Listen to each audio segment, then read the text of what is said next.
నమస్తే, నేను మీ శివకృష్ణ బోరాడ.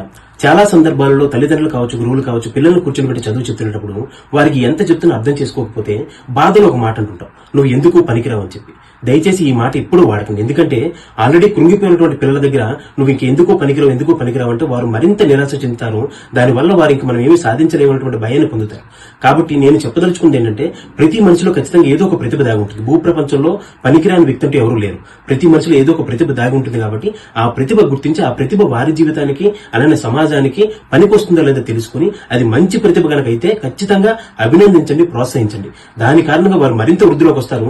సమాజంలో చాలా మంది చదువు లేకపోయినప్పటికీ కూడాను గొప్ప గొప్ప స్థానాల్లో అనేక రంగాల్లో రాణించిన వ్యక్తులు ఎందరో మనకు తెలుసు. వారందరి జీవితం మనం ఆదర్శంగా తీసుకుంటున్నాం.